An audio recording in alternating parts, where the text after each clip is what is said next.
The spiritual discipline or habit that we're considering this week is journaling. I'm going to ask three questions. What is it? Why do it? And how can we practice it? So first of all, what is it? Spiritual journaling is essentially using writing to reflect, to consider things that have happened, our thoughts and feelings about those things. Perhaps consider concerns, questions, hopes, and decisions that we might need to make. It's about intentionally exploring the inside of our experiences, what's going on internally. It's usually a very private practice. We may perhaps consider sharing some of it with others at some stage, but it's best to start as though no one is ever going to read it. Why do spiritual journaling? Well, journaling is recommended in various fields to really promote mental health and to help learn from what's been going on. Essentially the difference between spiritual journaling and regular journaling is that as believers, we want to invite God into our reflection, to really involve Him, to really ask Him to give us His insights and to bring the transformation that only God by His Spirit can bring. Journaling can aid concentration. It's another reason to pursue it. I find it so helpful to be writing. It helps me to focus and not get so easily distracted. It can also create a wonderful record to look back on, which can encourage you and help you to see that God has been faithful. Journaling might spark further explorations. It can help you to remember to pick up on something that you wanted to learn more about, which you might otherwise have moved on from and forgotten. There's always more to learn, isn't there? And self-awareness is a wonderful quality to have. Journaling can help make us understand ourselves better, which impacts on how we behave towards others and how we share Jesus essentially with others. It's worth saying that journaling is about self-reflection and self-exploration. It's about self-awareness, but this doesn't mean it's about self-indulgence or self-centeredness.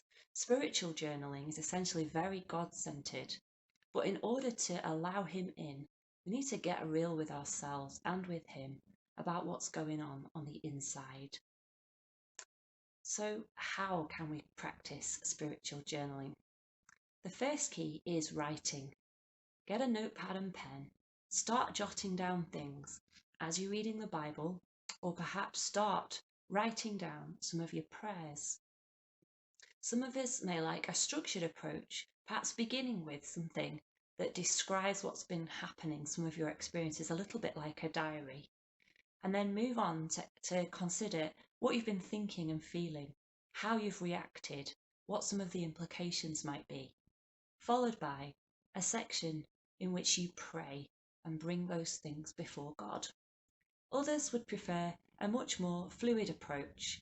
It really depends on you as a person, and it's worth trying out different approaches. For those of us who are particularly creative, perhaps a scrapbook would be a good idea. You can include in there things like photographs, magazine or newspaper clippings, anything really that will prompt you to explore and reflect and create a beautiful visual record. You can use different colours, different shapes, different ways of presenting your writing. For those who are tech savvy, you may wish to journal on an electronic device and perhaps find a journaling app which may help you, prompt you to make a record frequently. That leads to my second key. I would say that the second key after writing is habit. This is what these spiritual disciplines are about. Whether you journal every day at the same time, I think that would be the ideal, but how realistic is it for most of us? Perhaps 2 or 3 times weekly, however often you can, but essentially you do need to be intentional about developing this practice to really see it benefit your spiritual life. And the third key is honesty. Spiritual journaling is an opportunity to open your heart to God, and it's a way to really help you do that intentionally. Spiritual journaling takes practice.